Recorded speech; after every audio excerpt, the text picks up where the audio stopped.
Okay, so ang topic natin for today is about gravity load analysis wherein nire-relate natin yung gravity load analysis doon sa distribution niya from the slab na mag-carry doon sa load to the beams na magpapasa ng load ngayon sa column. So ano ba yung sa gravity load analysis? Ano ba yung importance nito?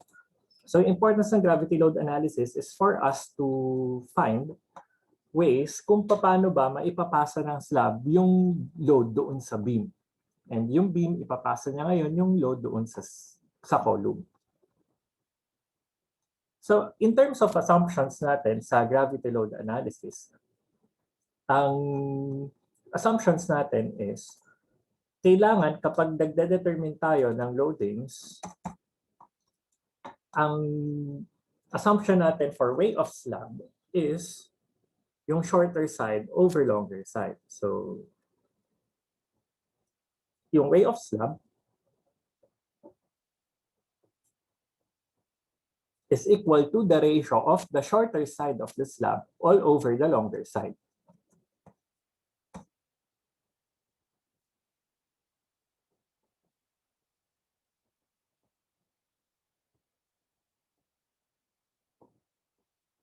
So meaning to say, kapag meron tayong given na slab, regardless kung ano yung orientation niya, ang magiging condition natin is always the shorter side all over the longer side.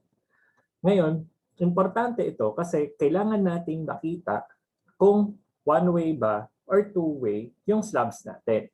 Kasi, base doon sa na-discuss din natin sa BD last time, ang distribution ng slabs are as follows. Kapag one-way yung slab natin, definitely yung shorter side natin ay maikli and yung longer side natin is exponentially mahaba. Wherein kapag meron tayong one-way slab, ang load distribution niya ngayon is papunta lang doon sa longer side natin. Siyempre, yung mga slabs natin ay supported by beams, diba? On all sides. Pero meron naman din nagkakataon na yung mga slabs natin ay hindi na continuous. So, ito ngayon yung para sa one-way. Ngayon, for two-way slabs, ang nangyayari is yung shorter side and longer side, ang ratio niya ngayon dapat dito is greater than or equal to 0.5. Wherein sa one-way, kailangan less than 0.5. Take note na greater than or equal yung ratio natin for two-way. Which means that kapag umabot ng 0.5 ngayon yung way of slab coefficient natin, meaning to say two-way slab na agad siya. Pero kung 0.4 yon or 0.495, ganyan, hindi pa siya two-way slab. So one-way slab pa rin siya at that point. Ngayon, kapag two-way slab yung slab natin, say this is supported pa rin.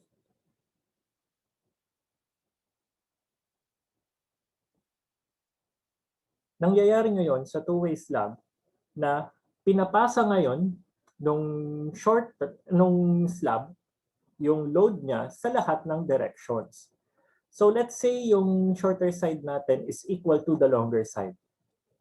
Meaning to say, of equal distribution na kailangan ang bisector natin dito is magre-result na 45 degrees angle per diagonal. So meaning to say, yung load natin na distribute at all directions in equal magnitudes. Pero, kung given natin na yung shorter side is less than longer side, let's say this one. Tayo shorter side and longer side ulit. Kapag two-way distribution ngayon siya, ang mangyayari, since 45 degrees pa rin yung cut natin sa angle, nagkakaroon ngayon ng trapezoidal figure doon sa longer side. Which means na mas malaki ngayon yung load na nadidistribute mo doon sa longer side mo. Okay? So yan ngayon yung purpose na dinedetermine natin kung one-way or two-way ba yung slabs natin. Nakukuha? So aside from that, yung one-way and two-way slab, meron pa tayong category ng one-way and two-way slab sa National Structural Code. So yung handout natin for one-way and two-way slabs ay isasend ko rin. So magmo-modular learning kayo in terms of design of slabs. Ngayon, after natin ma-determine kung one-way or two-way ba yung slab, kailangan nating tingnan kung ano bang load yung dapat nating ilagay. Or whichever yung mauuna, okay lang naman din, walang problema.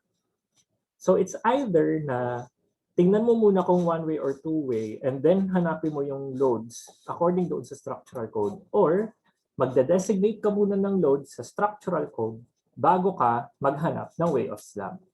So, kapag gravity load analysis ang kino-consider natin or ginagawa natin, kailangan nating tingnan yung loadings natin. So sa load combinations natin ay according sa section 203 ng structural code or section 405. Yung section 405, in-specify ko yan na section 405 because kapag nakita nyo na ang section is 4, yan ngayon ay for concrete. Section 50 something, section 501, 510 ay para sa steel. So itong section 203, kung 2 yan, makikita natin sa structural code that this is according sa loads. Okay? Para kahit pa paano try nyo rin na ma-navigate yung structural code according sa kung ano yung hinahanap. So kapag structural code ang tinitingnan, ang section, ang chapters kasi is according sa mga components or kung ano dapat yung kino-consider natin. Kapag kapag chapter 1, yung mga general provisions yon, chapter 2 is yung para sa loads, chapter 3 ay para sa soils, chapter 4 ay para sa concrete, chapter 5 ay para sa steel. Okay. So next natin. So loads in any form are according to section 204. So sa section 204, makikita natin yung dead loads. Sa section 205 ngayon, makikita natin yung live loads. Okay.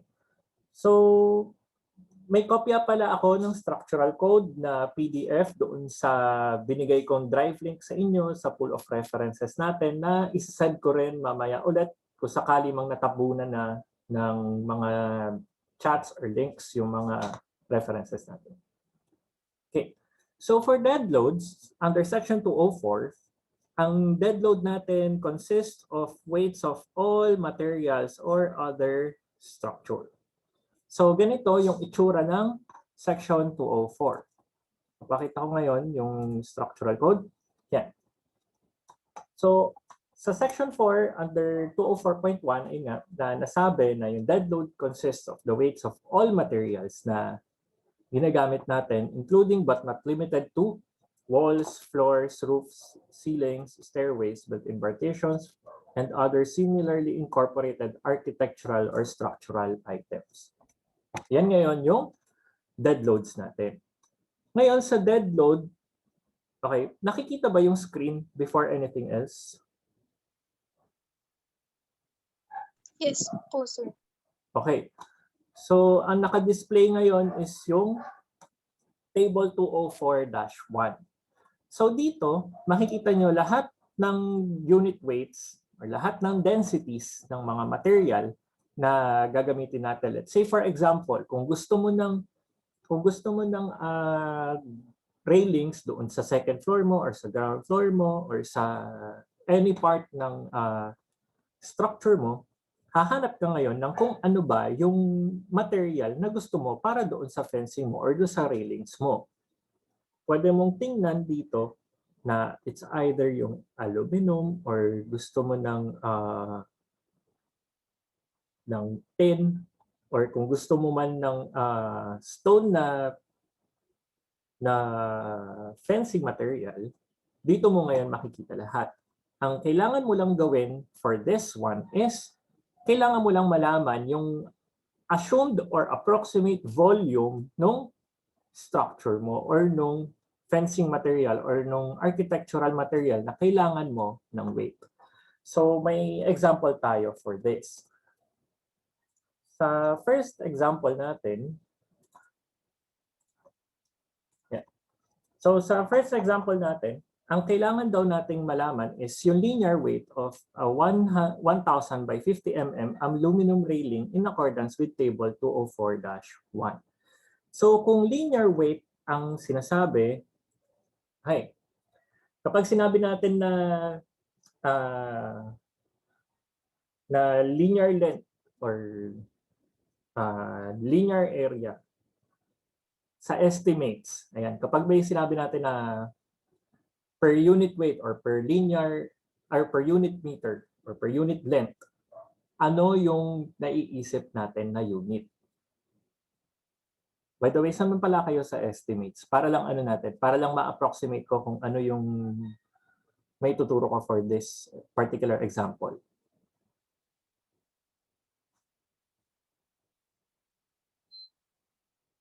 Slab and beam po, sir. Okay, slab and beam.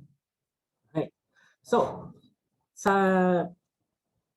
dito sa example natin, ang kailangan natin ay yung linear weight ng aluminum railing. So kapag linear weight, meaning to say, ang tinitingnan natin dito is in kilonewton per meter. Or kung mass ang inaano natin, pwede natin sabihin na this is kilogram per meter. Pero sa case natin, meron tayong linear weight, so kailangan natin ay uniformly distributed yung load natin na kilonewton per meter. So ang dimension ng ano natin ng aluminum railing natin is 1,000 by 50. I mean to say, ang railing down natin, let's say nakapatong siya sa slab. Ito ngayon ay 1,000 by 50. So kaya natin kinonsider na this is linear weight kasi kung magi-specify tayo ng per metro na aluminum railing sa isang specific slab area, masasabi lang natin na kung 5 meters yon, i-multiply lang natin by 5 itong linear weight natin para makita natin kung ano ba yung weight ng 5 meters na 1,000 by 50 mm na aluminum railing. So, according sa structural code, tingnan ngayon natin kung ano ba yung unit weight ng or density ng aluminum. Okay. In this case, sa table 204-1, ang unit weight or density ng aluminum is 26.7 kilonewton per cubic meter. Nakukuha? So, dito sa table 204-1, ini-specify natin na ang densities na nandito is in kilonewton per cubic meter. Okay? So, tayo doon sa sinosolve natin. So, yung unit weight daw ng aluminum is approximately equal to 26.7.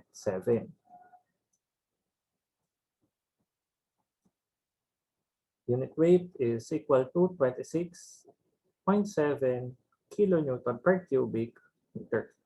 So meaning to say, yung linear weight ngayon ng aluminum is just equal to 1,000 times 50. So this one is, pwede nating i-divide by 1,000 squared mm squared. Since ito ngayon ay in square meters na. Ay, sorry. In mm squared.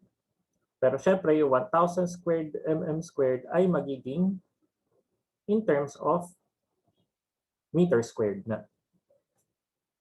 Multiplied by 26.7. Pero mukhang magulo itong solution ko, kaya alisin natin. Taka lang.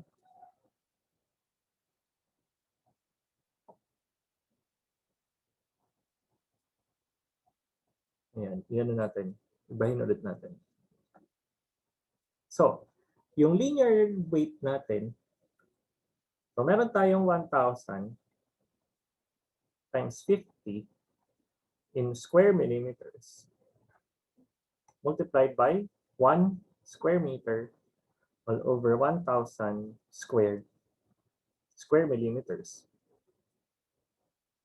multiplied by 26.7 kilonewton per cubic meter. Kaya ang mangyayari ngayon ay magiging kilonewton per meter na lang yung linear weight natin. So we need to say, kung meron tayo 1,000 by 50,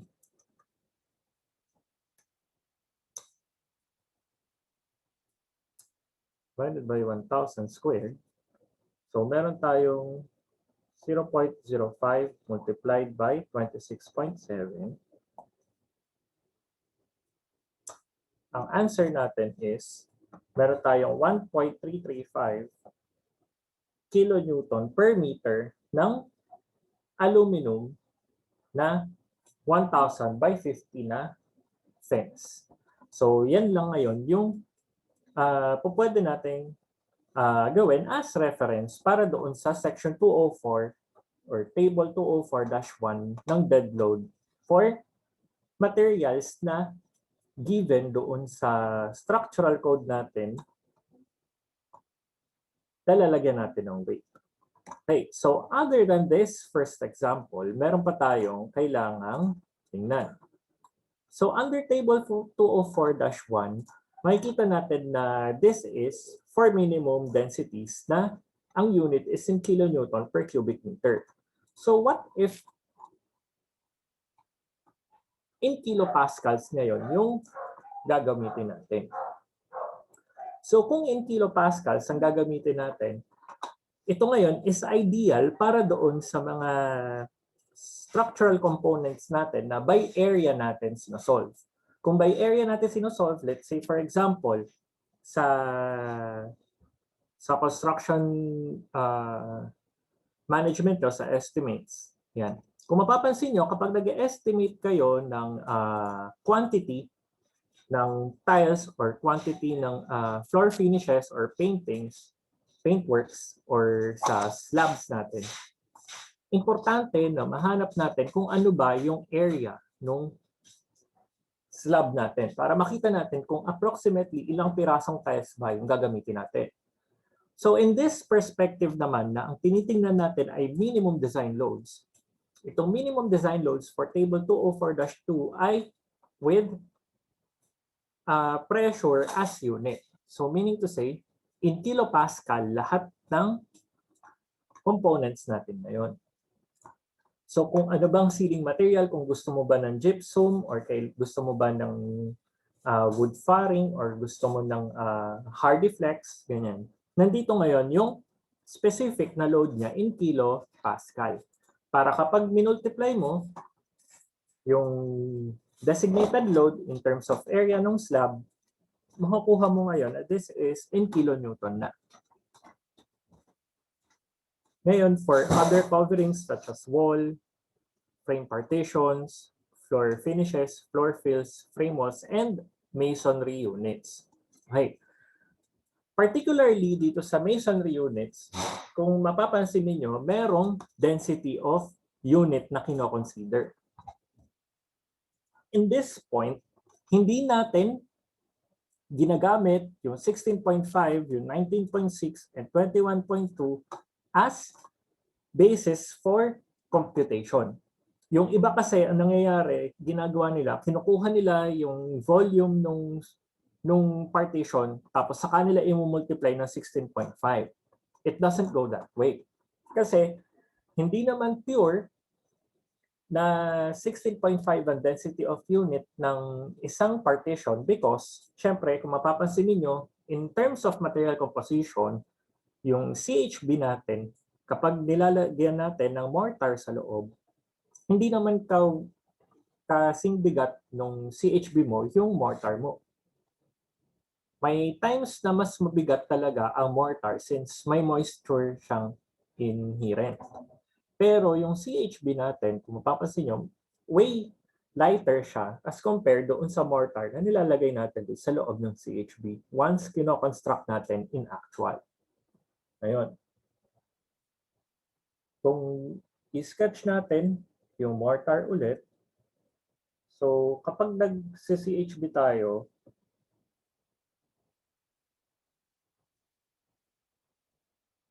yung mortar ay yung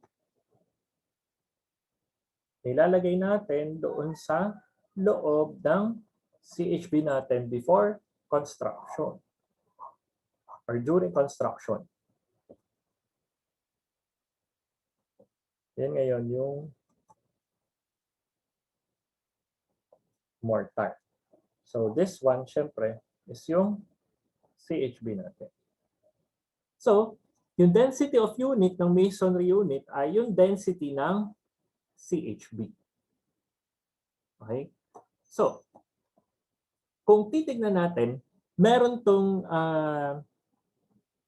depende kung ano ba yung grouting na tinitingnan natin or ano ba yung spacing ng grouts na ginagamit natin. Usually or ideally, kino-consider natin na full grouting yung ginagawa natin sa CHB. Yung grout spacing, ang inano natin dyan, ang kino-consider natin dyan ay yung mortar na nilalagay or finifill doon sa CHB natin. Ngayon, dito sa masonry units din, we are assuming that it is unplastered. Pero kung both sides natin, yung both sides natin ay papalitadahan natin, so yun ngayon yung plaster. Halimbawa, nagawa ka ng bahay mo, tapos syempre ayaw naman natin ng hindi smooth yung finish or makikita natin yung CHB upon construction, yun ngayon yung palitada or plaster. So ibig sabihin, sa kada side ng CHP wall natin, kailangan natin mag-add ng 0.24 kilopascal for each face plastered. So meaning to say, bukod doon sa load niya, let's say for example, ang CHB natin ideally is 19.6.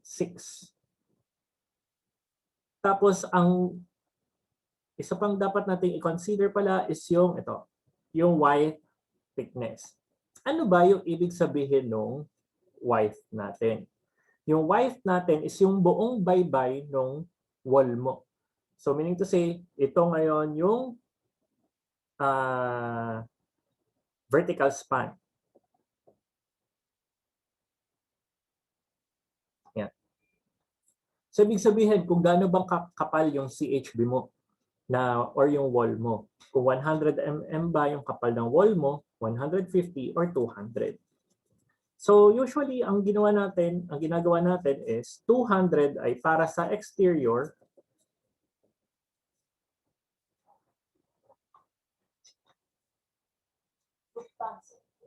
150 mm ay para sa interior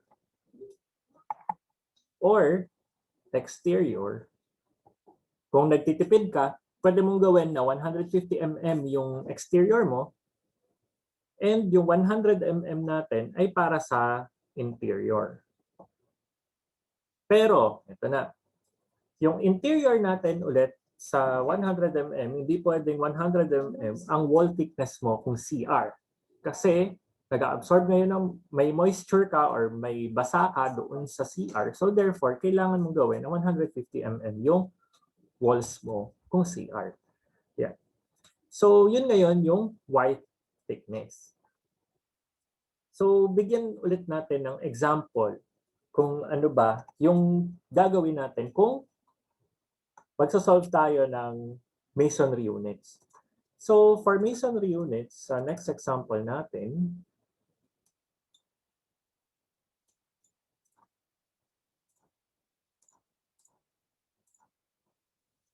okay. So, kailangan natin mag-determine ng linear weight ngayon ng 16.5 kilonewton per meter per cubic meter na masonry unit with 3,000 mm high with thickness of 200 mm and full grouting. Okay. So, kung linear weight daw is 16, kung ang unit weight ng CHB natin or ng wall natin is 16.5, ano ngayon yung magiging information natin dyan? So yung information natin for a 16.5 kilonewton per cubic meter na CHB is ito ngayon. Kung meron tayong 16.5, meron tayong full grouting din as stated by the example. Meron tayong full grouting. Teka, iyan na natin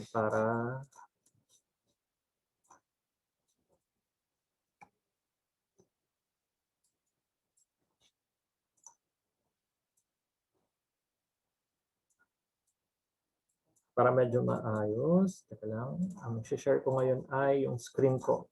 Yan. So nakikita ba both sides? Yes po, sir. Okay. So, dito sa case natin, kung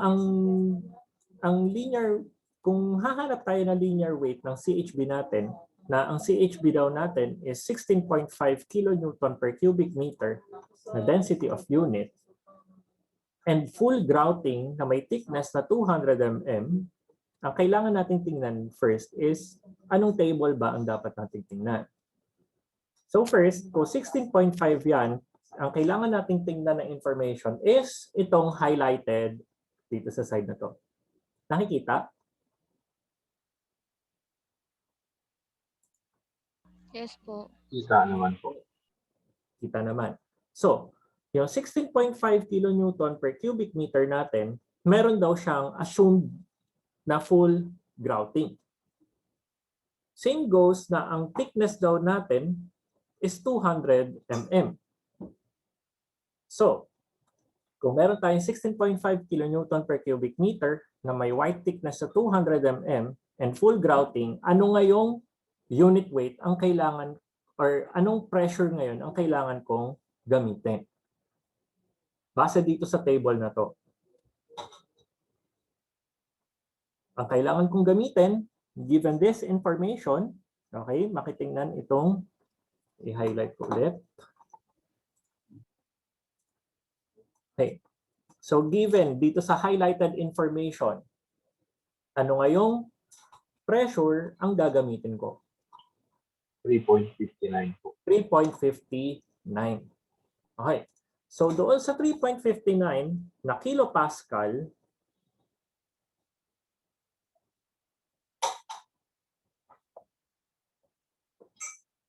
okay. So ang pressure natin is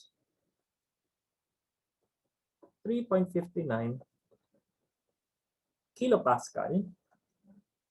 Meaning to say, ang kailangan ko para sa linear weight ng CHB ko is paano? So ang height ko is equal to 3,000 mm. Definitely, this is equal to 3 meters. So ang linear weight na kailangan ko this time is just equal to 3.59 multiplied by 3 meters. So ang kilopascal is kilonewton per square meters multiplied by 3 meters. Therefore, ang linear weight natin ngayon ay equal to ilan? So 3.59 times 3 is meron tayong 10.77 kilonewton per meter for every face ng wall. Pero hindi pa dito nagtatapos yan. Ngayon, wala namang sinabi kung with full plaster or wala. So dito, ang kino-consider natin sa 10.77 is walang plastering. So this is in lieu of plaster. Pero what if may plaster ngayon? Okay. So, yung unit weight daw natin or yung unit pressure na kailangan natin tingnan is 3.59 kilopascals daw. Pero, what if may plaster on both faces? Okay, balik tayo dito sa structural code. Kung titingnan natin, ang kinonsider natin kanina is walang plaster. Paano kung gusto ko ng both face ay may plaster? Ilan yung dapat kong idagdag sa 3.59? Given na kailangan ko daw mag-add ng 0.24 for every face plastered. 0.48. 0.48. So dito, kung with plaster, kailangan kong gawin is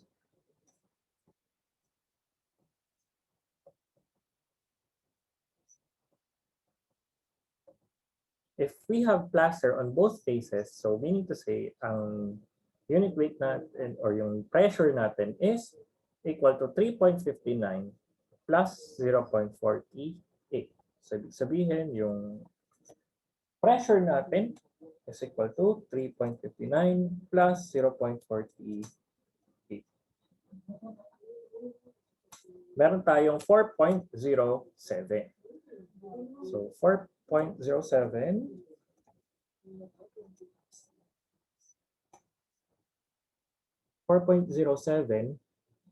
kilo Pascal, which means that yung linear weight natin is equal to 4.07 times 3. So yung 4.07, multiply lang natin ng 3, meron tayo ngayong 12.21 kilonewton per meter. So, ano ngayon yung significance nito? Ang significance ngayon nito is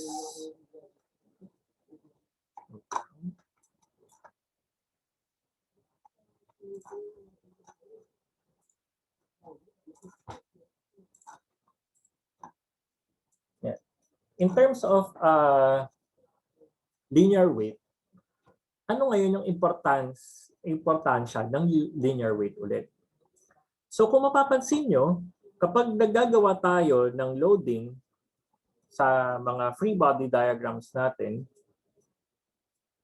let's say long span yung structure natin. Question pala, nagturo ba si Engineer Olarte ng moment distribution method?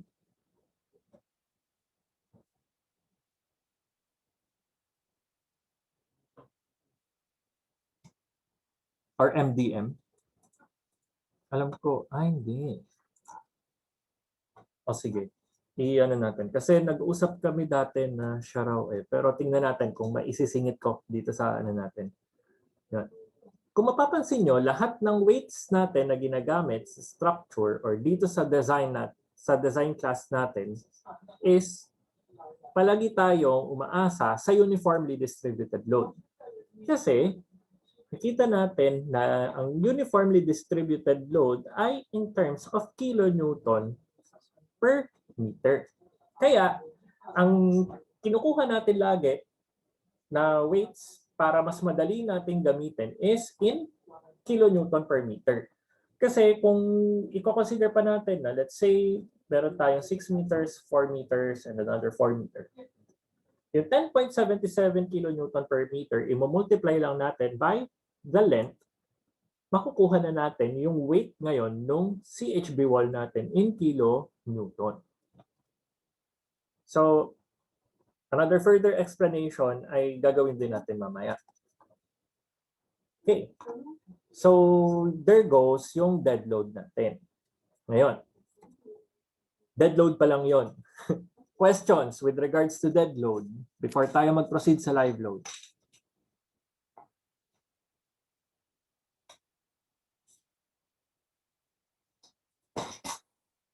Questions about dead load? Wala naman po siguro. Wala pa naman. So, yan. Madali-dali pa naman yung pag-designate ng load given din na Kapag live load ang kinoconsider natin ay tinitingnan natin ngayon yung intended use. So kung intended use ang tinitingnan natin, dapat yung mga rooms natin or yung mga functions natin doon sa structure ay malinaw. Let's say for example, meron akong isang floor na designated for commercial use. Anong specific commercial use yung dapat kong gawin doon? Kasi sa structural code, ang live load ngayon ay according to function. Instead na, kung mapapansin nyo sa dead load, ang dead load ay according to material composition. Di ba?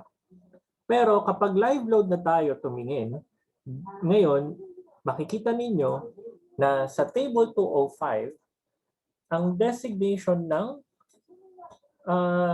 loads natin ay according sa function ng room natin or nung building natin. Kung mapapansin nyo, ang function is according sa either uniform load or concentrated load. Ngayon, yung iba nagkakamali sa computation primarily because dito sa structural code, makikita meron siyang exponent. Kadalasan yung iba, ang ginagawa, 9.0 squared daw. No. Okay? Yung number 2 na yan, na exponent, or yung number 4, 6, 7, ito ngayon ay mga legends. Okay? Baka lang magkaroon ng confusion. So, inuulit ko, yung exponents na nandito sa values ng mga live loads natin ay merong mga footnotes. Okay? Let's say for example, dito sa stores, yung concentrated load daw niya ay 13.4 kilonewton. Pero meron siyang superscript na 2 instead na exponent. Okay? We will call it superscript. Ayun. A superscript 2 na sinasabi na see section 205.3.3 first paragraph for area of load application. So meaning to say, kailangan mong tingnan kung ano ba yung section 205.3.3. We're in sa 205.3.3 raw. Alam, i-ano natin, zoom out natin para mas mabilis. 205.3.3, ang concentrated load daw ay ito na. So, unless otherwise specified, shall be assumed to be uniformly distributed over an area 750 mm square and shall be located so as to produce the maximum load effects in the structural member. Okay. So, yun yung ibig sabihin ng superscript natin. Hindi siya exponent na 9.0 squared or 3.6 raised to 4. Yan. So, yan yung mga common na mistakes na nangyayari. Kasi nakakita ng number, i-multiply ka agad or i-raise agad to a certain power. Okay. So, for minimum uniform load, para doon sa sa structure natin, according to function, kailangan natin tingnan kung ano ba yung function. Let's say, for example, yung building nga natin na kino-consider ay commercial, anong klaseng commercial area siya ngayon? So, kung store siya, i-consider mo ngayon kung retail ba or wholesale. Kasi kung retail store siya, meaning to say, hindi mo kailangang maglagay ng bodega or malaking bodega na dapat mag-carry nung loads mo. Pero kung wholesale yan, meaning to say, kailangan mo ng warehouse. Kasi maramihan or by bulk yung pagbili ng mga clients nung gagamit ng structure. So, higit na mas mataas definitely yung live load mo na pressure for wholesale as compared kay retail. Ngayon, syempre, kung gusto mong lagyan ng storage yung yung structure mo, magde-designate ka ng isang room dedicated for storage na either light or heavy storage which can carry up to 12 kilopascal of load. Okay, sir, mukha namang ang liliit ng mga live load. Maliliit yung live load natin, yes. Pero kung if-factor out natin yan na 1.2 or 1.6, di ba? Depende sa load combination, lumalaki at lumalaki ngayon yan. Okay. So, dito natin ngayon titingnan sa next example kung paano ba gagawin yung dead loads and live loads. Yan. So, for our third example, meron tayong situation na i-combine natin yung sections 204, 205 sa gravity load analysis. Okay. So, sa example 3, we need to determine the uniformly distributed load occurring at grid line B. Okay. So, yung grid line B daw natin ay according dito sa floor plan natin. So, kailangan natin tingnan yung uniformly distributed load occurring at grid line B given the following material and functional considerations. So, ang first natin na dapat i-consider is yung columns. Sa columns daw sa kasa beam, meron kang 400 by 400 and 300 by 400. So, meaning to say, kailangan mo ngayon consider na ang column mo ay 300 by 300 and then yung beam mo ay 300 by 400.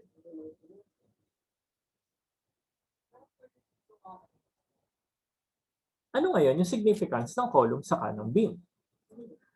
First daw natin na assumption ay yun. Columns and beams natin ay normal weight reinforced concrete with stone including gravel. Okay. Ano ngayon klaseng load ang dapat nating tingnan or anong section sa structural code ang dapat nating tingnan para makita yung weight ng column or beams or ng reinforced concrete? Base sa na-discuss natin kanina. Section for dead load or section for live load? Dead load. Section for dead load. Ngayon, kung section for dead load ang titingnan natin, since ang material daw natin ay normal weight reinforced concrete, kung normal weight reinforced concrete ang titingnan natin, ano yung dapat nating isanggunin? Yung table 204-1 or yung table 204-2 na in kilopascal or in kilonewton per cubic meter. Given na ang specified ay material. Tapos given din tayo ng area ng beam or area ng column. Mas madali na tingnan natin yung yung density ng material, di ba? Mas maganda na tingnan natin yung minimum density ng material kasi in kilonewton per cubic meter na to. Na ang goal natin daw doon sa problem is kailangan nating mahanap yung weight in terms of kilonewton per meter. Di ba? Ngayon, so dito sa kilonewton per meter na loading natin, kailangan nating hanapin kung ano ba yung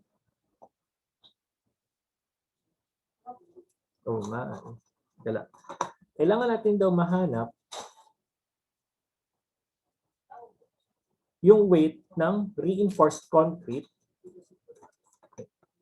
stone, and gravel included. Yan. So, kailangan natin hanapin yung normal weight reinforced concrete, stone including gravel, yung material niya. So, titignan natin dito sa structural code ngayon na ang kailangan natin is concrete. Sa structural code, may dalawang klaseng concrete tayo na kino-consider. Isang plain concrete saka isang reinforced concrete. Definitely, iba yung density or yung unit weight ng reinforced concrete kasi kailangan din natin at some point na i-consider yung weight ng reinforcement. So therefore, kailangan natin tingnan dito yung sa reinforced concrete side. So sa side ng reinforced concrete,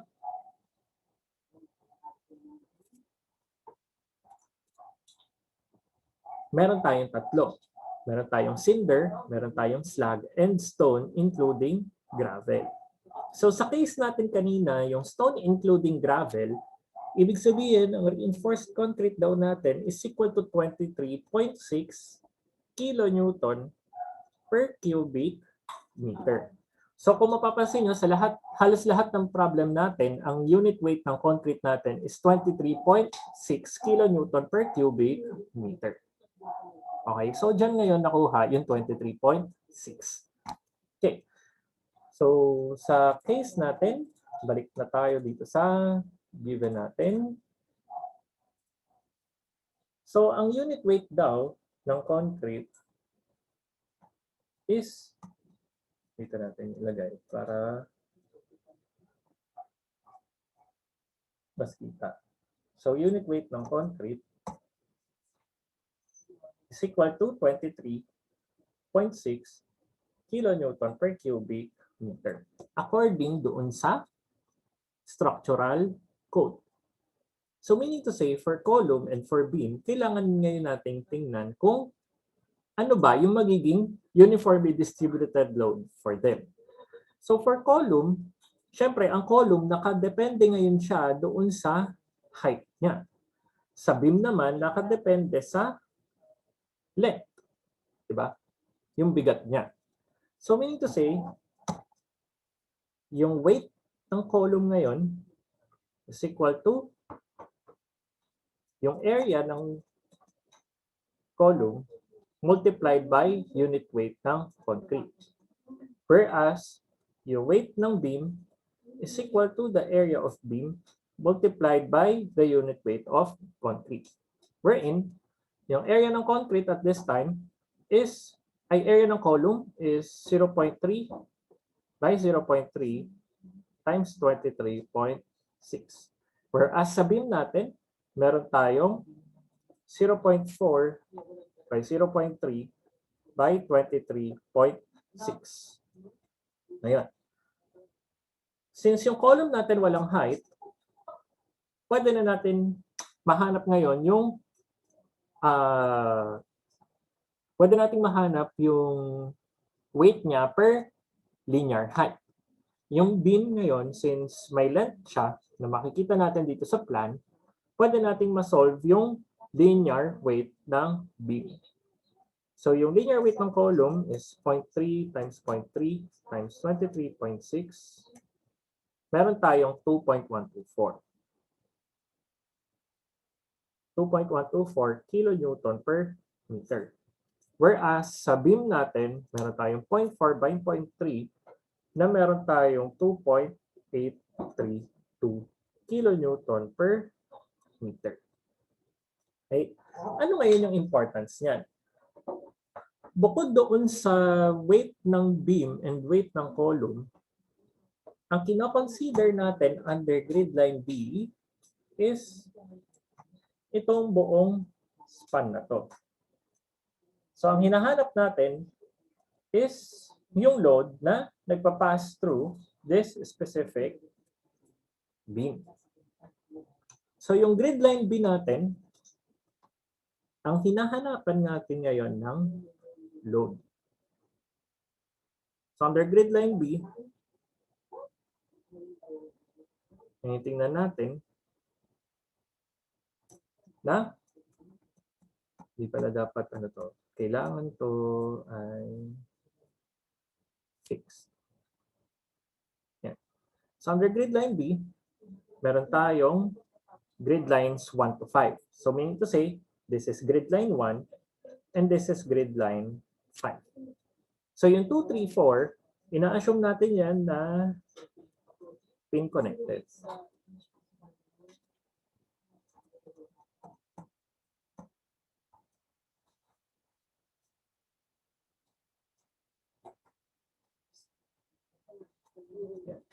So this is grid line 2, grid line 3, and grid line 4. So far, ang alam pa lang natin na information is yung weight ng beam. Kasi yung weight ng column ay according doon sa height niya, pero since wala tayong given na height ng column, ang meron pa lang tayo ay yung unit weight ng or yung uniformly distributed load ng beam.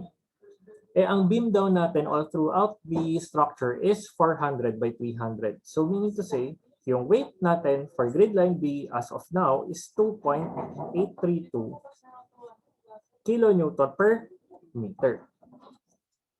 Nakukuha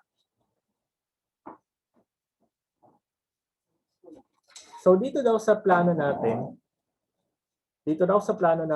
ang provided na dimensions ng beams natin ay 300 by 400 all throughout the structure.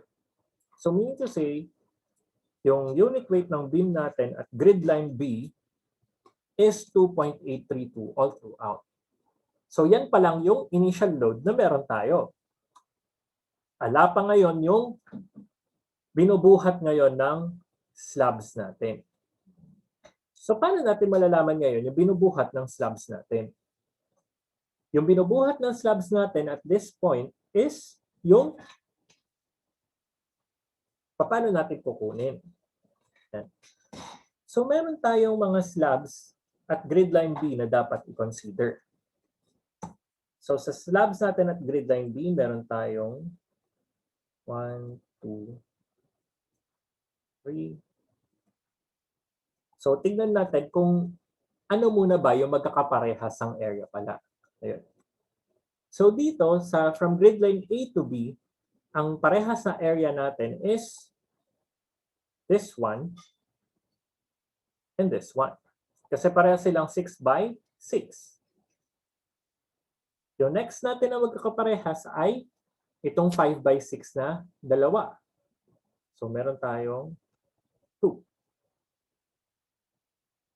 Some point din na magkaparehas yung 2 by 6 natin from grid lines 2 to 3 and 4 to 5. And itong 5 by 2 na sa grid lines B to C, 2 to 3, and 4 to 5. So syempre as bonus, itong maliit na area na to, pwede na nating i-consider din. Ano ngayon yung importance ng mga areas na to? Kailangan natin ngayon hanapin yung way of slab. Sa way of slab ngayon, kung mapapansin niyo, para less yung gagawin nating computation, ginroup na natin yung mga slabs natin according doon sa dimension nila para malaman natin kung ano ba yung way of slab. So, meron tayong slabs na 1 to 5.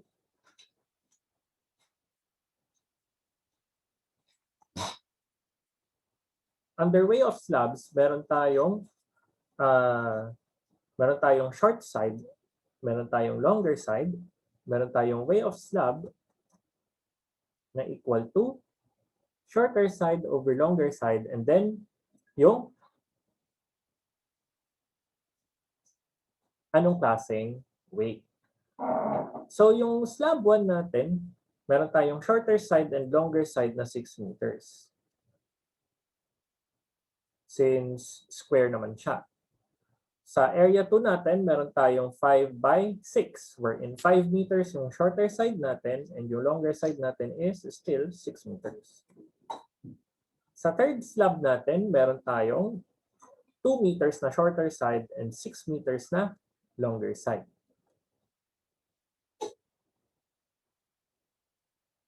Sa fourth slab natin, meron tayong 2 meters na shorter and 5 meters na longer.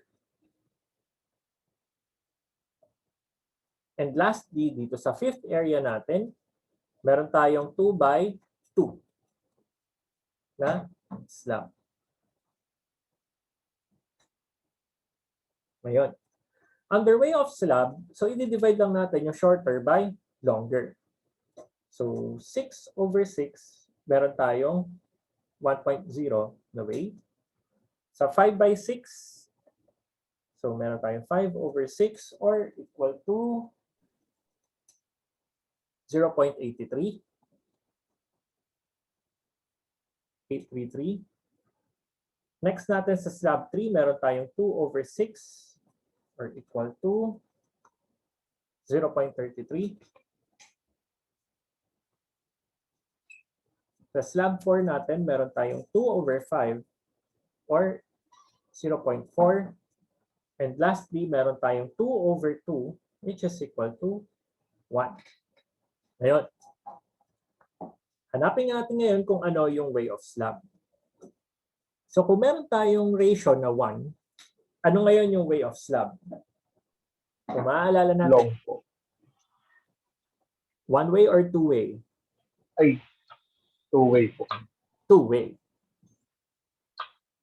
Two way siya kasi greater than 0.5 yung way of slab.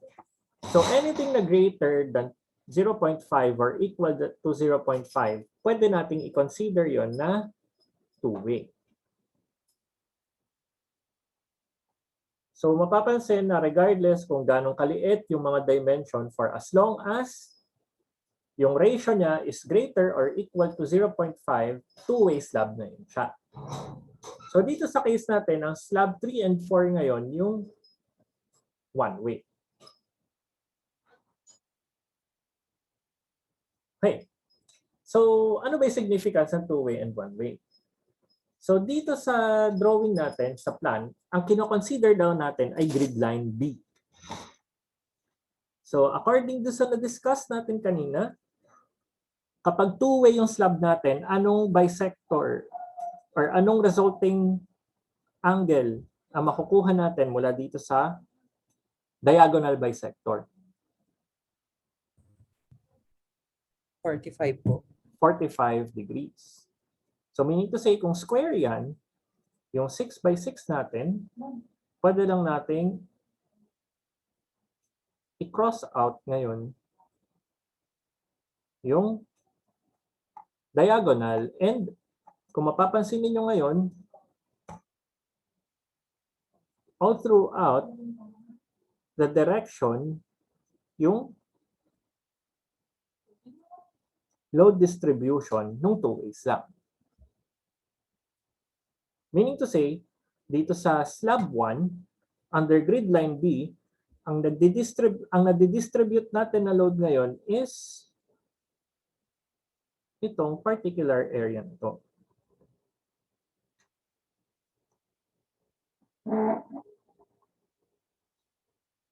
Yeah. So meaning to say, itong shaded portion na to ngayon, yung tributary area ng slab 1 under grid line B. So ito ngayon yung tinatawag natin na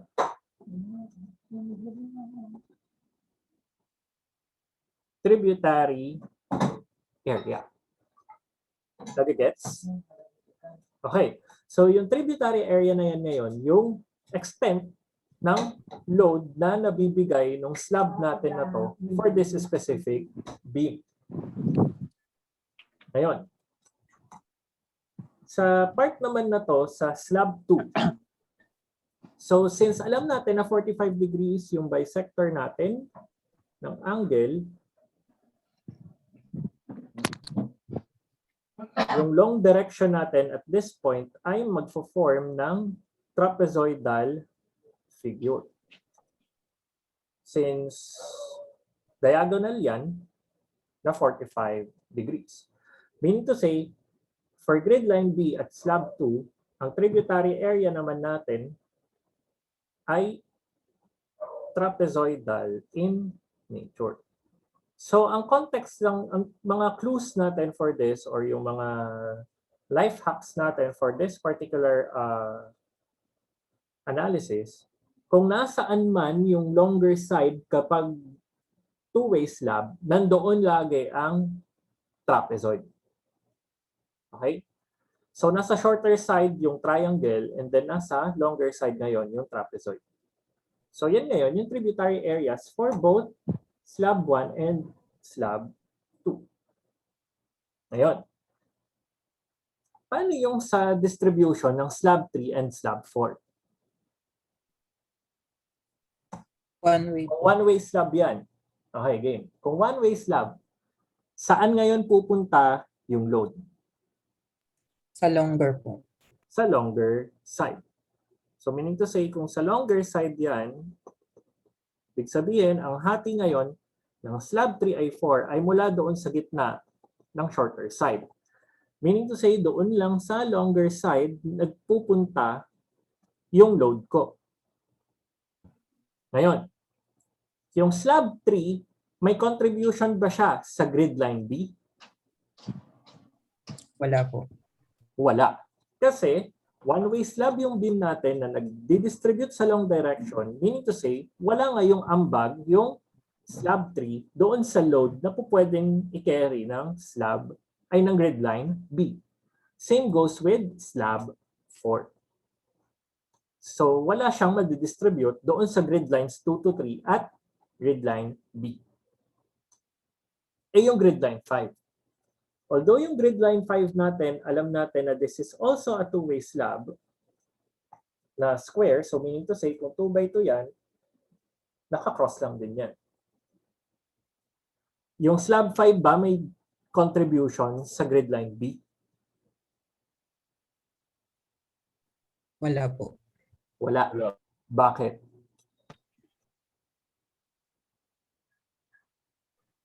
Nasa grid line C or D. Nasa grid line C or D ngayon yung ipapasa niyang load. So wala na ngayong effect yung load niya sa grid line B. Kasi ang pwedeng pagpasahan lang ng slab 5 ay grid line C, grid line D, grid line 2, and grid line 3. Okay? So, ibig sabihin, sa grid line B ngayon,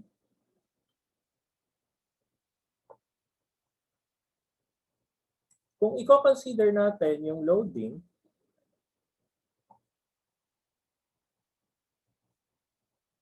yan. So meron tayong grid lines 1, 2, 3, 4, and 5. Ang pwede ko lang gamitin sa grid line B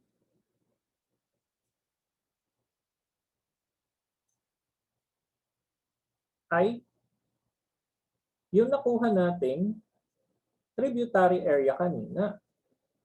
Diba? Wherein, yung tributary areas natin kanina ay merong length na 6 meters. Tapos, between grid lines 2 and 3, meron kang 2 meters. And yung mga heights nila ngayon. Yan. Considering na bisector siya, ibig sabihin, anong height ngayon yung gagamitin ko? Yan. So, base dito sa figure, anong height ngayon yung gagamitin ko? 3 at 2.5. 2.5. Ayun. So, meron tayong 3 meters and 2.5 meters na kailangan gamitin for the corresponding height.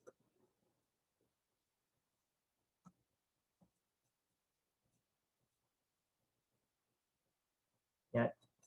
Okay. So, alam natin yung height.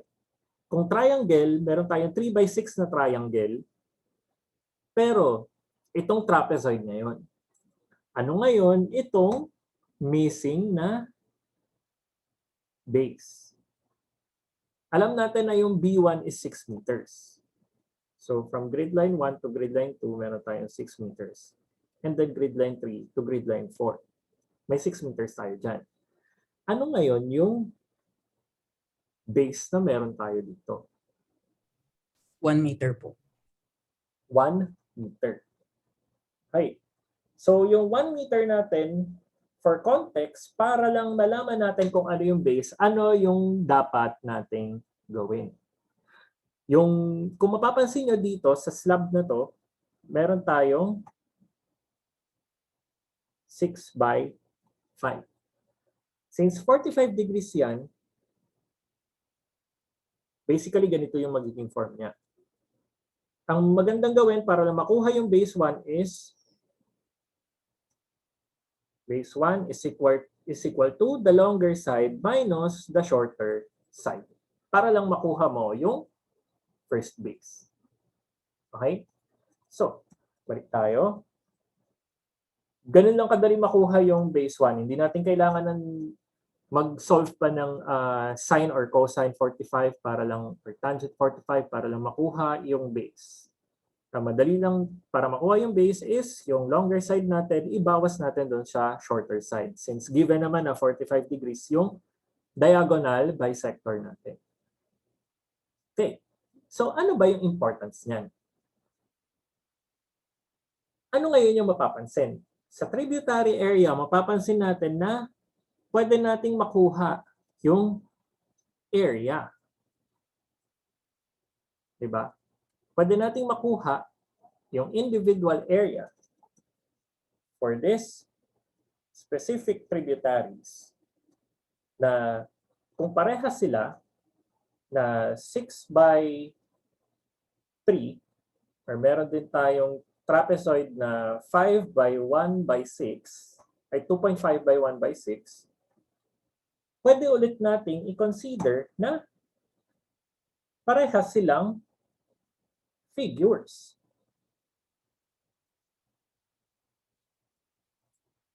Pero, kung parehas sila na figures, hindi natin alam kung anong load yung gagamitin natin. Diba?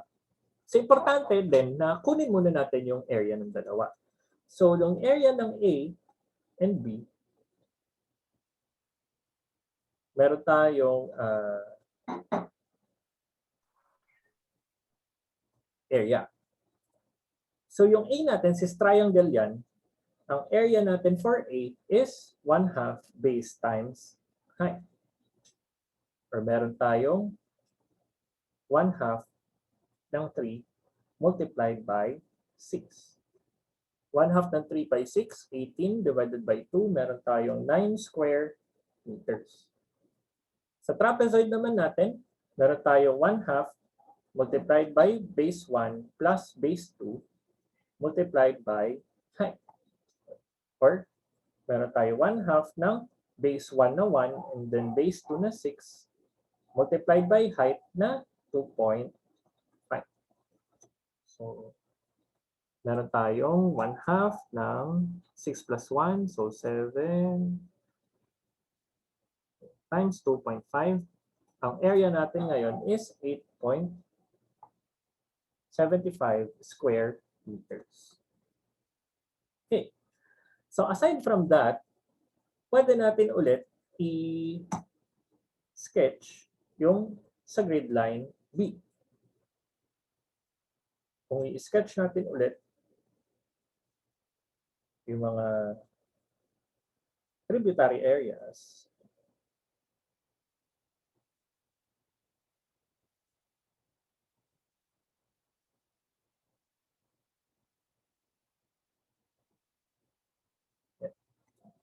nakuha natin yung area. Pero ang hindi pa natin nakukuha ay loading. So, kung loads ang i-consider natin, meron daw kanya-kanyang loadings yan.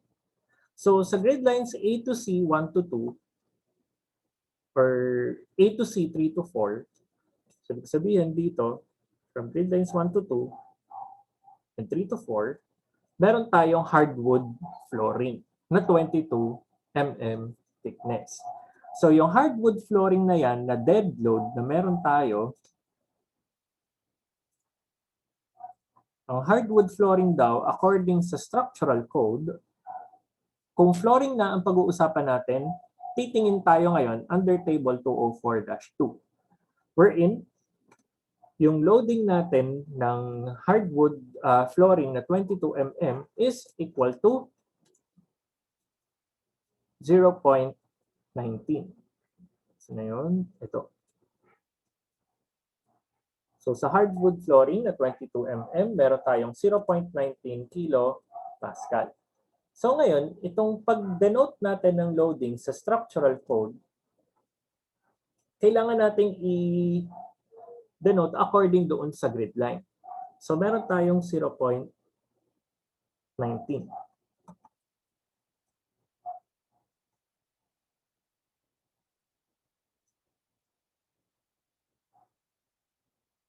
Yan ngayon yung dead load para doon sa hardwood flooring.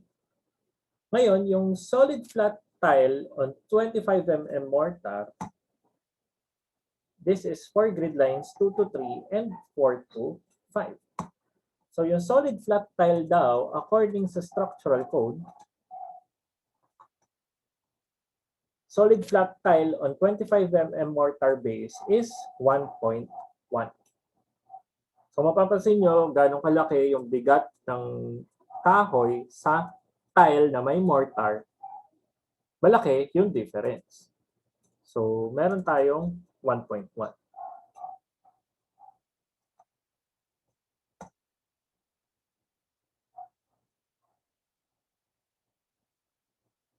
Tapos, sa ceiling naman, meron pa rin magkaiba. Ang sinasabi dito ay A to C, 1 to 2. Kung mapapansin niyo, meron tayo A to C, 1 to 2. Ibig sabihin, from grid lines A to grid line C, covered niya. And then 1 to 2, 3 to 4. Okay? So, ang kino-cover daw niyan, itong area na to, and this area. Kaya kung mapapansin nyo, kapag ang loading ay according to grid lines, nakadepende siya doon sa area na covered. So ngayon, dito sa sa floor finishing, saka sa ceiling, yung A to C 1 to 2 and A to C 3 to 4 ay acoustic fiberboard daw. So, yun na natin.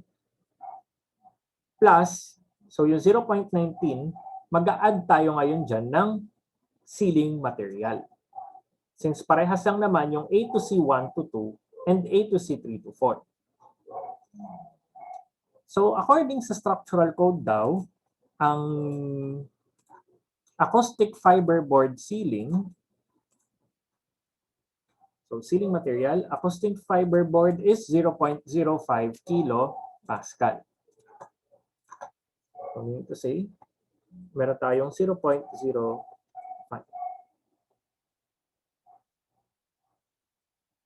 Tapos, doon sa A to D, 2 to 3, or A to C, 4 to 5, meron siyang solid flat tile, meron siyang wood faring suspension system. So, yung wood faring suspension system ay 0.12 kilo Pascal. So, yan yung 0.12. So, ibig sabihin, yung 0.12, i-add natin dito sa 1.1.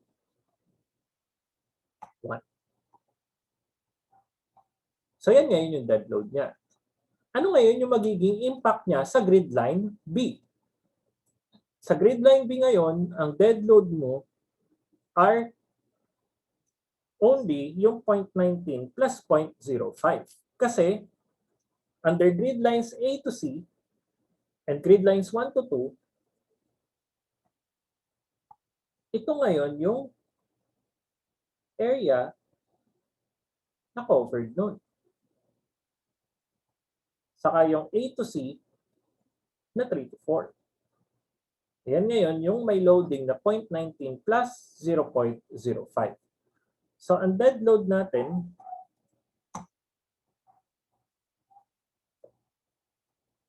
so meron tayong 0.19 plus 0.05.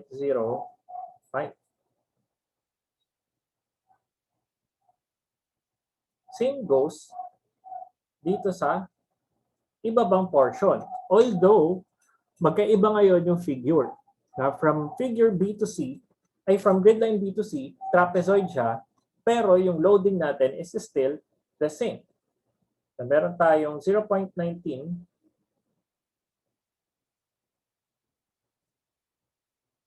plus 0.05.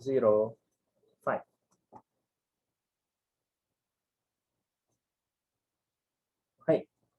So, yung next natin, since itong mga to ay dead load,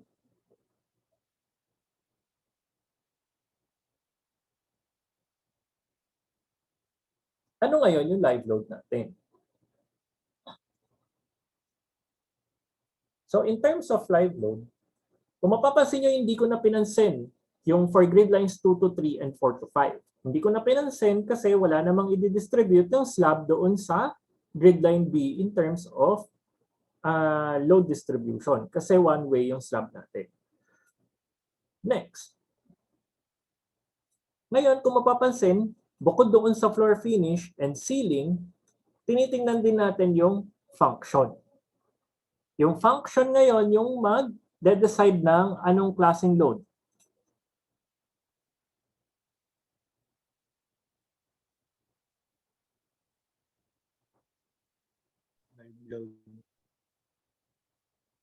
Ano yung i-dictate ng function ulit? Sorry. May nagsabi na kanina eh. Hindi ko lang naririnig yata. Yung live load ngayon, yung dinidictate ng function. So kasi yung live load natin ay depende doon sa magiging function ng per room natin or per grid line. So ibig sabihin from A to C, 1 to 2, yung live load natin ay wholesale stores and office space. So from A to C, 1 to 2, kung i-rewrite natin yung plan, sige, para hindi ganong confusing. So i-drawing ulit natin yung plans.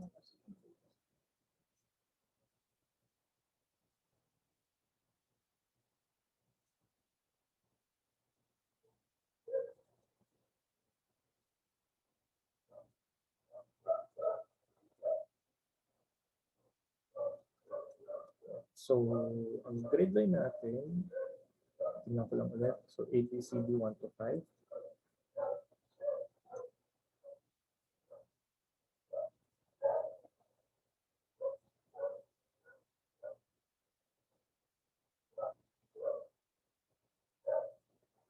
Yeah. So, yung first natin is from grid lines A to C, 1 to 2, and A to C, 3 to 4, meron daw tayong loadings na dead load na 0.19 plus 0.05.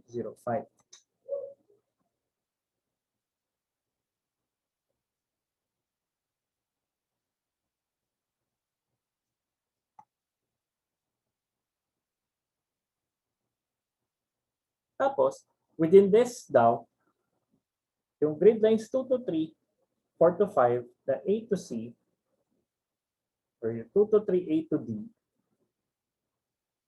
meron siyang dead load na 1.1 plus 0.12.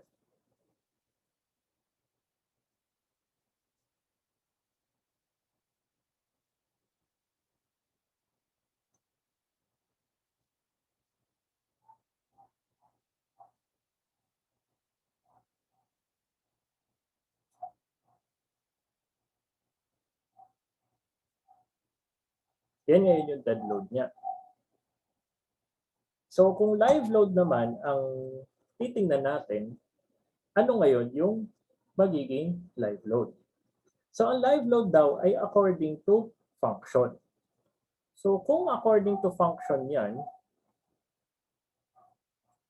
pwede natin ngayon i-consider kung ano ba yung mga functions.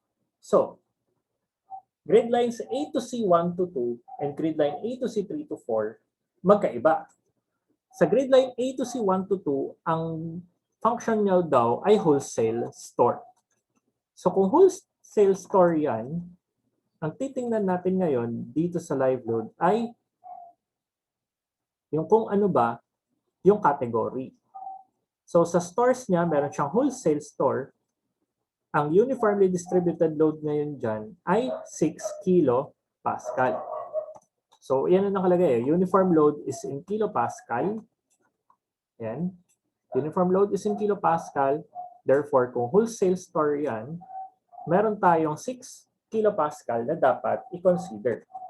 So, for the grid line, for grid line A to C 1 to 2, ang wholesale store is 6 kilopascals daw.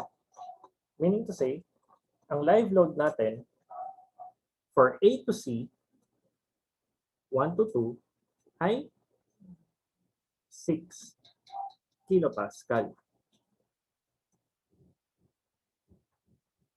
Yan ngayon yung wholesale. Next natin.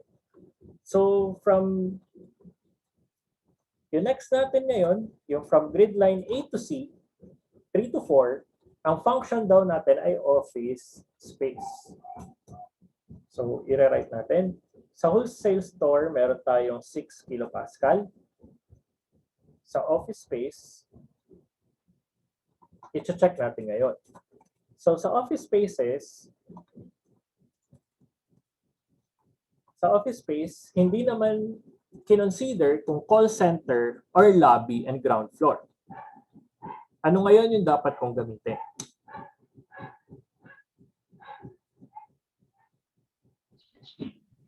Or 4.8. 4.8 or 2.4? Kasi wala namang in-specify kung lobby ba or ground floor or call center siya. So kung walang in-specify kung ano yan, doon tayo magko-consider ngayon ng other offices. Not unless sabihin na lobby or ground floor, saka lang tayo mag-4.8. Pero kung hindi naman din in-specify na call center yon, other offices ang i-consider natin. So therefore, ang live load for the grid line is now equal to 2.4. Lastly, corridor ngayon yung function. Kung corridor ngayon yung function niya, titingnan natin ngayon kung ano ba dito. Ang kinonsider natin kung corridor ay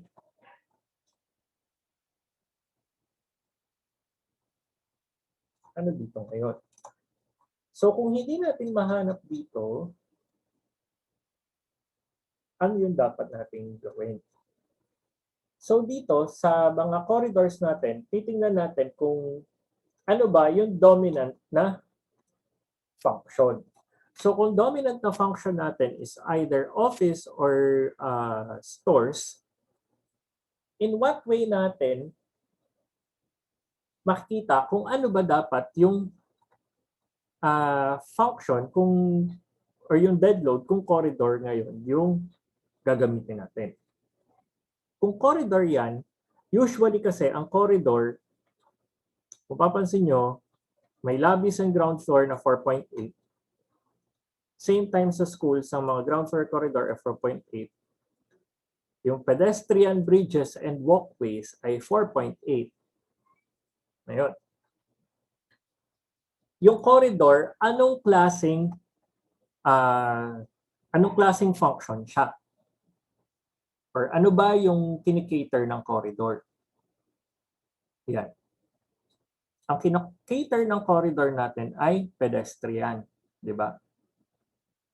Tapos yung corridor natin ay type ng walkway. So, yung corridor natin, pwede nating i-assume ngayon na it is a composition ng pedestrian bridge or walkway na merong load na 4.8. Okay? So, meaning to say, kung corridor ang tinitingnan natin, pwede nating sabihin na this is already 4.8 kilopascal. It's either ito ang pwede mong tingnan na load, yung pedestrian bridges and walkway, or kung office ang dominant mo na category, pwede mong tingnan yung lobbies and ground floor corridor as 4.8. Kaso hindi naman ground floor. Yung tinitingnan natin. So, pwede nating i-assume na walkway yung 4.8 na sinasabi dito na corridor. So, this is also 4.8 kilopascal. So, ano na yung next natin? Kung na-distribute na natin yung function, ibig sabihin, pwede na natin din i-distribute dito sa floor plan natin yun. So, yung corridors daw natin ay grid lines 2 to 3, A to D, and 4 to 5, A to C. So, this is plus 4.8.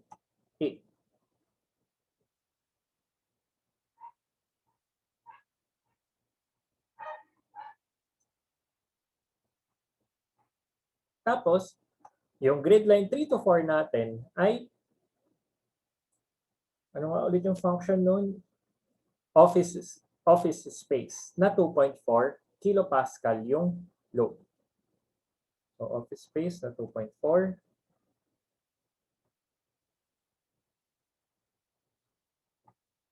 So nakumpleto natin yung dead load and live load. Ngayon, sir, kailangan na po bang mag factored loading? Yan. Yung factored loading, hindi pa natin ganong kailangan. Pero syempre, as the need arises, kailangan nating gawin. So, for grid line B, ano ngayon yung magiging loads natin? So may dead load tayo kanina na 0.19 plus 0.05. And then yung live load, mag-iiba na ngayon. Kasi, ano? Kasi magkaiba sila ng function. So for grid lines A to C, 1 to 2, meron tayong 6 na live load.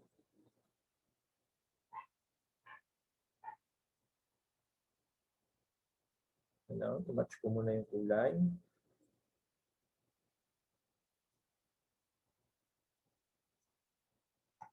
So yung live load natin dito is plus 6.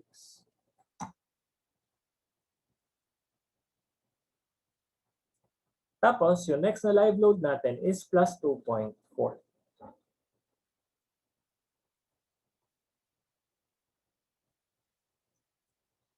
May kulang pa ba tayo na load under grid line B?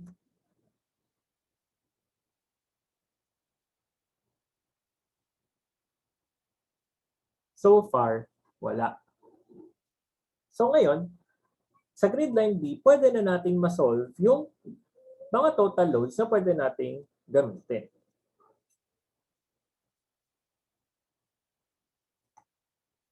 So ito total natin lahat ng mga loadings natin na kailangan. So ngayon, from grid line A to C, 1 to 2, ang load natin ngayon is equal to 0.19 plus 0.05 plus 6. Tapos from A to C, 3 to 4, ang load natin is equal to 0.19 plus 0.05 plus 2.4.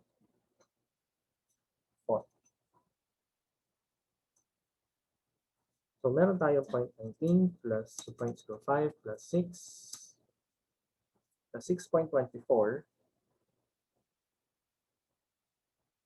And yung next natin na 2.4, meron tayong 2.64. Yan. Ano ngayon yung importance niyan? So babalik tayo sa grid line B na merong tributary area.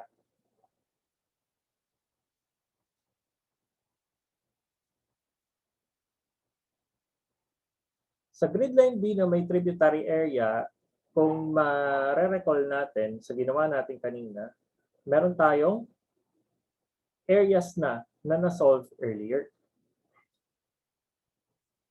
So dito sa case natin, sa load ng grid line B, meron tayong 6.24. Yan ang natin. So meron tayong 6.24 kilopascals.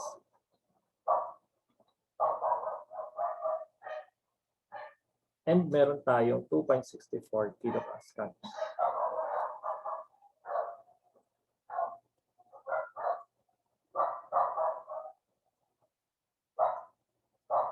Wherein, same time, na meron tayong grid lines from 1 to 5.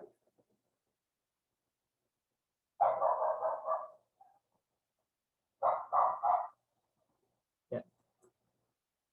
So wala na tayong na-miss out na loads dito as far as you can see. So ngayon, pwede na nating makuha yung UDL or yung Uniformly Distributed Load. So paano ba natin kukuhanin yan?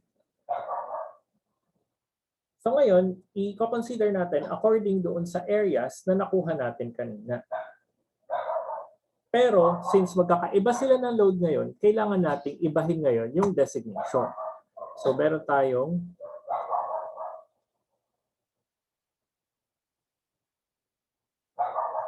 tributary area designations from A to D.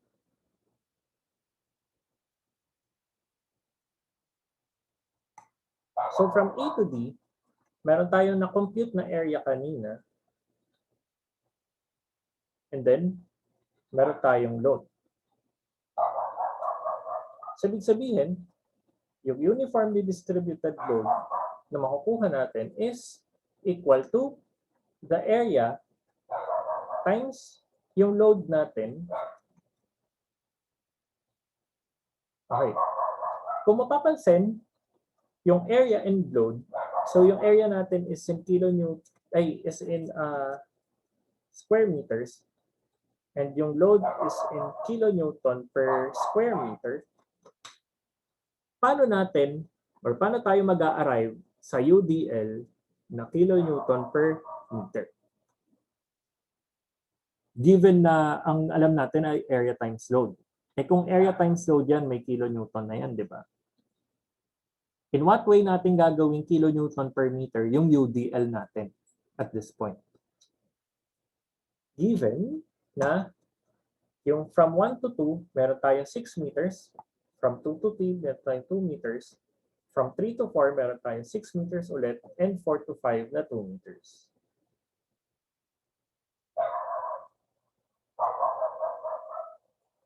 Yan. In what way natin gagawin kilonewton per meter yung magiging resulting na kilonewton? Saan natin po pwedeng i-divide itong area times load? Divide po sa span ng beam po, sir. Okay. So, i-divide natin doon sa span ng beam. So, length ng beam natin yung i-divide natin para makuha natin yung uniformly distributed load. So, yung area natin bounded for A to D are as follows. So, for area A, so A and B, papansin natin kanina, nag-compute tayo ng area wherein ang area daw is 9 square meters. Tapos yung trapezoid natin is 8.75. So meron tayong 9, 9, 8.75, and 8.75. Whereas, yung load natin is designated na at different areas. So, yung load natin for area A is 6.24. Ang load natin for area B is 2.64. Load natin for area C is 6.24. And yung load natin for D is 2.64. Kaya kung mapapansin na magkaiba yung area designation kasi hindi sila magkakaparehas ng values. So, UDL natin, so meron na tayong equal to 9 times 6.24 divided by length ng beam doon sa tributary area A. Ang length ng beam natin is equal to 6.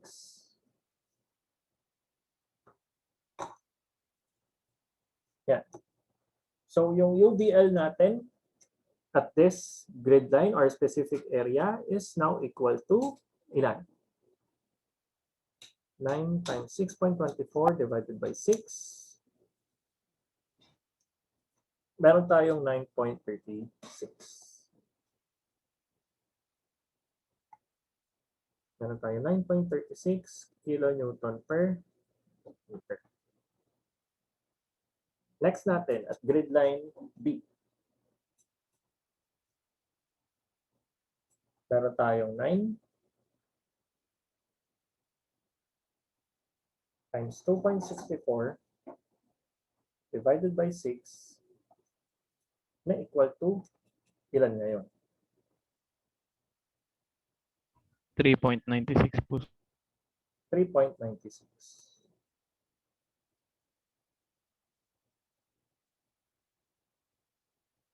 Under grid line C, teka lang, may napansin ako. Bakit parang ang dito?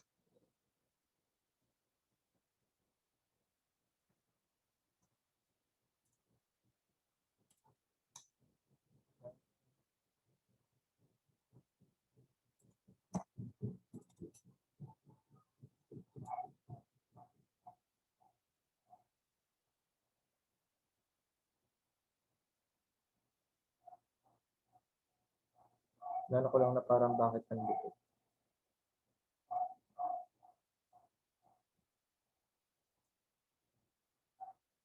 Okay. Alam ko na kung bakit na.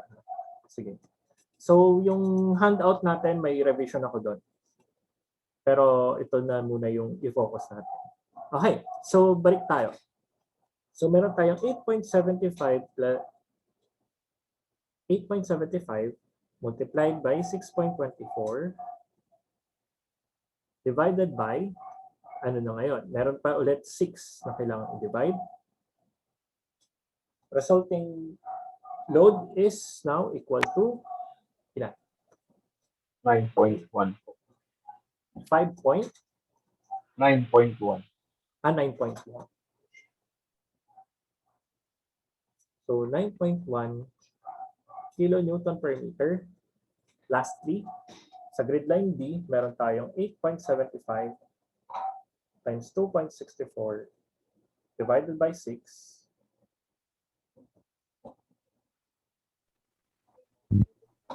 Ilan na ngayon yan? 3.85. 3.85 kilonewton per meter. Okay. So ngayon, ang magiging final answer natin for this one is yung beam designation ngayon ng loading for grid line B. So sa beam natin, importante na alam mo na fixed support yung both ends, and then last, yung mga nasa gitna or yung in-between natin na supports ay hinge or pin connected. Bakit? Ina-assume natin na yung beam natin is restrained. Number 1. Restrained ang beam natin, meaning to say, kapag restrained yung beam, hindi siya pwede ng movement. So kahit rotation, hindi siya pwede sa both ends, meaning to say, fixed yung support natin. Tapos yung mga interior columns natin, yung nag-act as support dito sa mga beams natin or sa span natin, ina-assume natin na pin connected yan. Na hindi siya pwedeng mag-move laterally and vertically. So, from grid lines 1 to 5,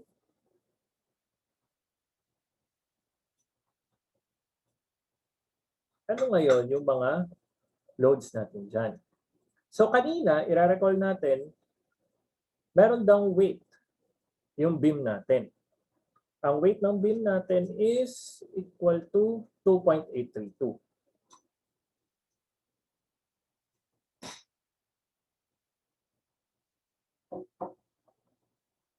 Kilonewton per meter. So, ngayon, ang gagawin natin is kukunin natin yung mga loads according doon sa span ng grid line. So, for grid line B, 1 to 2, ano nga yung areas yung nag-a-act? Kung mapapansin nyo sa area, meron silang individual uniformly distributed load na resulting. So, for grid line B, 1 to 2, anong areas ngayon na tributary yung nagdi-distribute ng load doon sa grid line B? C, tsaka A C. and C. A and C. Meaning to say, yung load natin for grid line A to C is 9.36. Ay yung grid line B, 1 to 2, is 9.36 from area A and 9.1 from area C. So 9.36 plus 9.1 ay equal to, asan na nga yung calculator ko? Yeah. So 9.36 plus 9.1 is equal to 18.46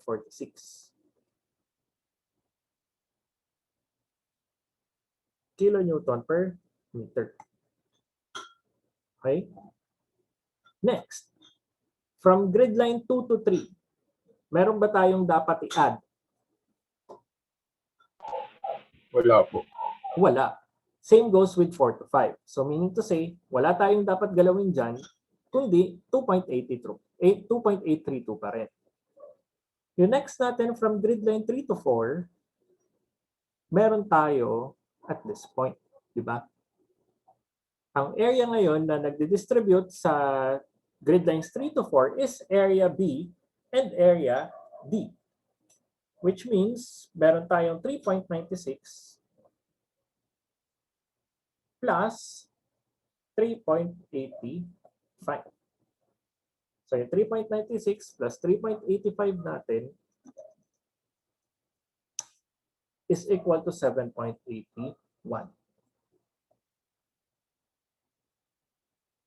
kilonewton per meter.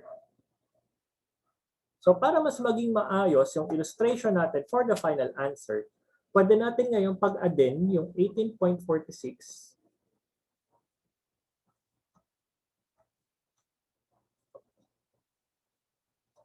and yung 2.832.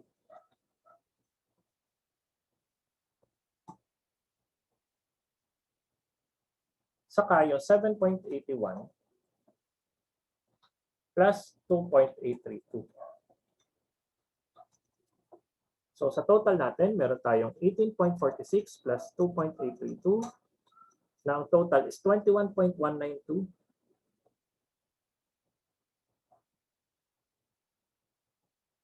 And then next natin, 7.81 plus 2.832 na equal to 10.642.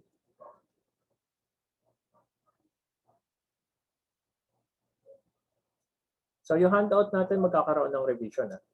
Ang final answer natin for grid line B is ito na ngayon.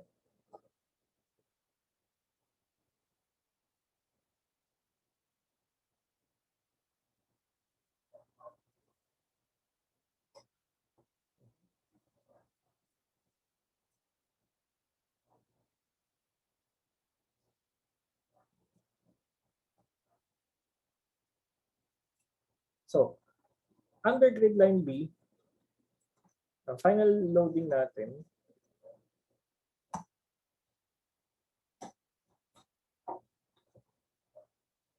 ay merong 21.192. And then next natin, from 2 to 3, meron tayong 2.832. Teka lang. So, 21.192. Next natin na loading, meron tayong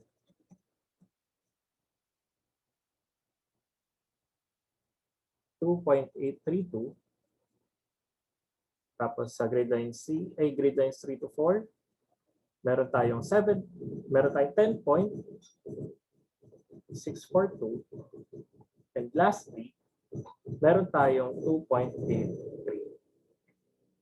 So, ito ngayon yung final answer. Okay. So, mga questions na po pwede mag-arise dyan. Sir, bakit hindi factored yung ginamit natin? So, hindi factored yung ginamit natin kasi hindi pa natin na-add yung earthquake load. Kasi may series of load combinations tayo na dapat gamitin. So, yung series of load combinations na dapat natin gamitin are as follows. So, i-check natin ulit yung section 405 ng structural code. So, under section 405 ng structural code, natin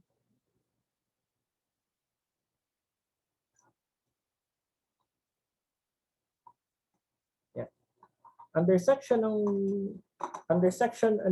structural code, ang pwede natin gamitin is ito. So 1.2 dead load plus earthquake load plus live load. So sa case natin, some point, yung 1.2 dead load plus 1.6 live load, pwede rin kung walang earthquake load. Kaya, ang assignment natin, okay. So, homework.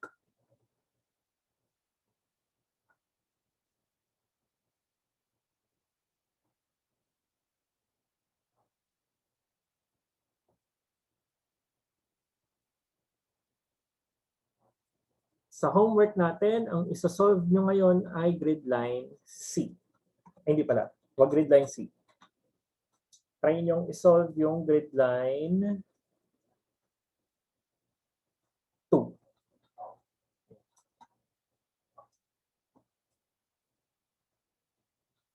So, ang homework natin, isa-solve yung grid line 2. Tapos, sir, paano pala yung sa project? Na. So, sa project, hopefully lahat ng mga groups may kanya-kanyang members na present for today.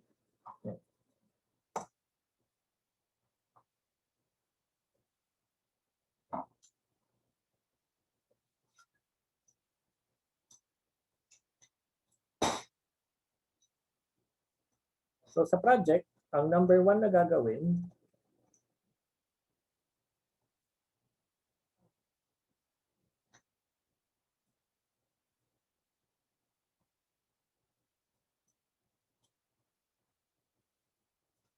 sa project, isa-solve natin ngayon yung loads according to short and long direction.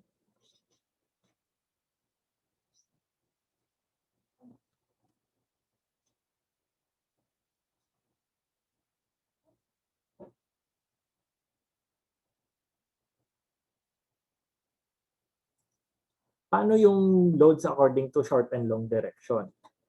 So, sa short and long direction, let's say for example, dito sa building natin na given. Ano yung short and long direction ngayon dyan? Yung short direction ko is yung grid line ko na letters na mas maikli. And then yung long direction ko is yung numbers. Okay?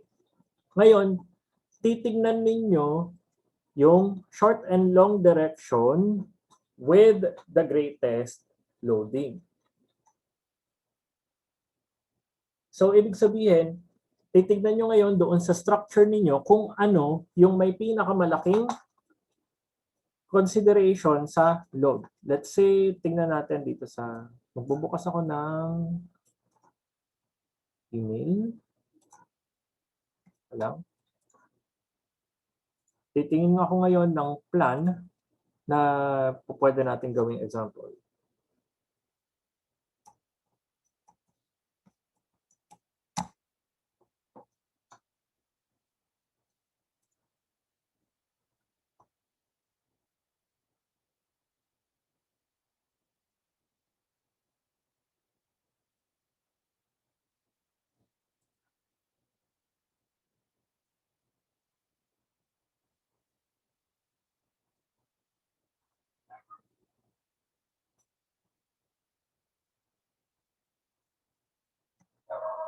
Mag-share ulit ako ng screen. Yeah. Let's say for example, this one. So dito, sa floor plan niya, meron, floor framing rather, sa floor framing plan niya, mag-a-approximate ako ngayon or magko-consider ako ng isang grid line dito na may pinakamalaking load condition. So let's say, ang largest niya for long direction is grid line is this one. Ito ngayon yung may pinakamalaking load. Since meron siyang partition na pwedeng buhatin and yung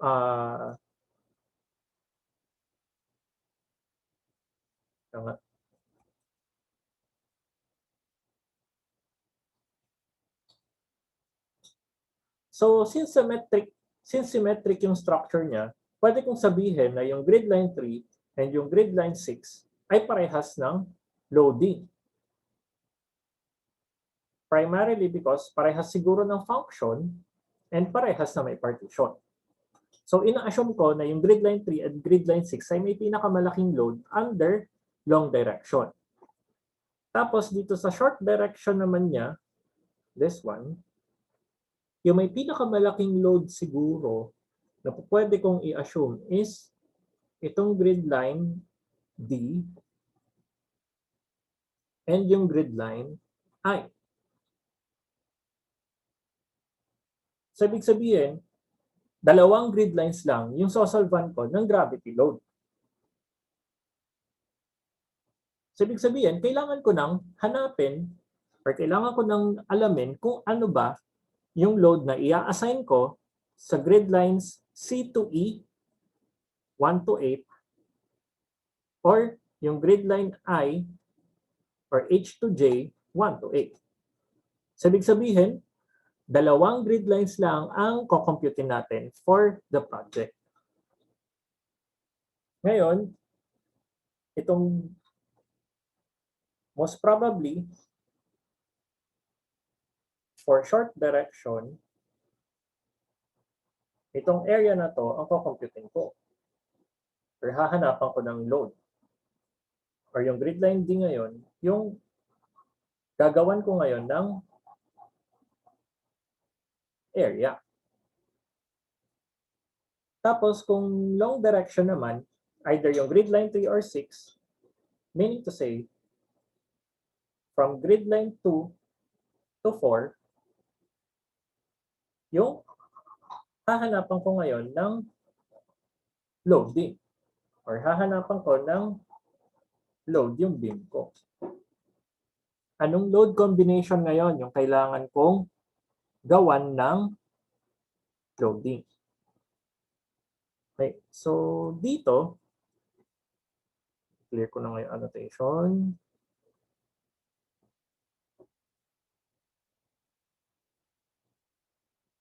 For this particular loading,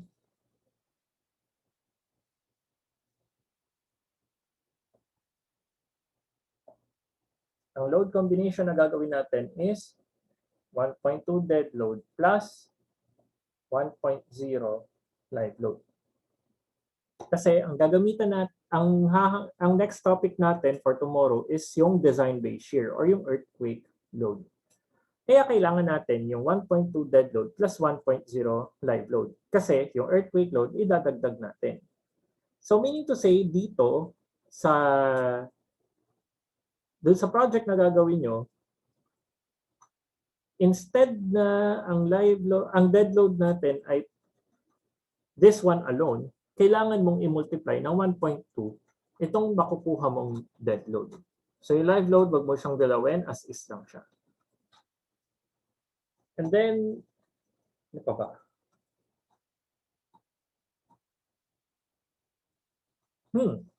Sige, may naisip ako para lang hindi confusing or maging mas magaan para sa ating lahat ang gagawin. Teka.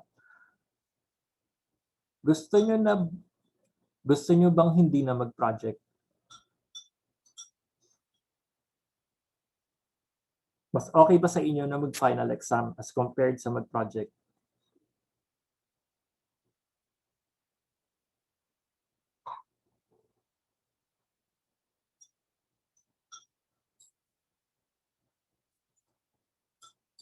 Uy. Ano scope ng exam? Ayan. So ang scope natin ng exam ay design ng beam. Ayan. Design ng beam mula main bars hanggang stirrups.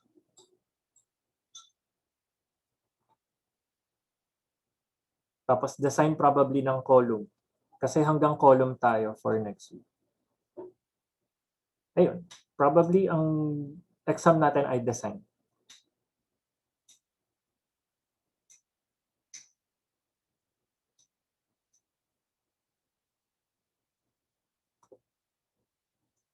Kumbaga, ang exam natin ang final exam ay isang problem na ganito. Pero design na. Sabig sabihin, i-design yung buong grid line. Ayun lang ang gagawin natin. Or, ibibigay ko na kung ano yung final exam. Ang final exam natin ay isang structure na portal frame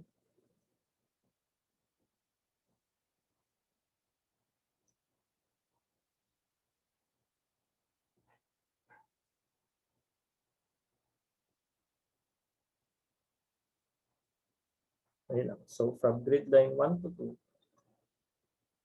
and then A to B, yan ang final exam. Grid line 1 to 2, A to B, tapos may load designation, tapos i-design mo yung beam at grid line A. Yan ang gagawin. I-design mo yung beam ng grid line A and yung column ng A1 and A2. Yun lang ang final exam. Instead na gagawa pa tayo ng project.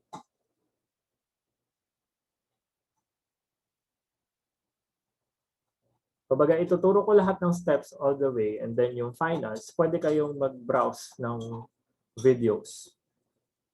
Tapos, ang final exam natin ay 12 noon hanggang 11:59 p.m. on that specific day.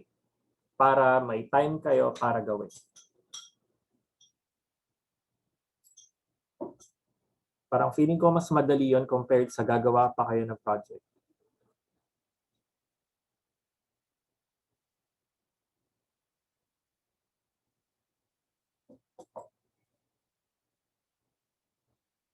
Sige.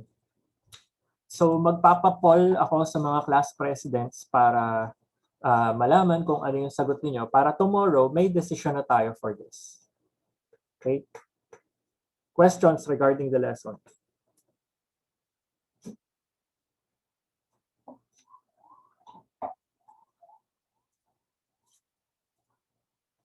Wala naman. Okay. So pasensya na ginabi tayo. Hindi ko talaga kasi wala talaga akong ibang option. Pero ayun, rest assured naman na hindi ko kayo pahihirapan pa dito sa na to. So yung homework wag na natin din gawin. Hayaan na muna natin yan. So bukas, ang topic natin is design base shear na gagamitin natin itong example natin as reference para doon sa mga loadings. Okay? So kung wala nang tanong, let's continue this tomorrow and ingat po tayo parate. So thank you all and dinner na tayo. Sir, thank you po. Thank you. Thank you po, sir. Thank you po, sir. Thank you po.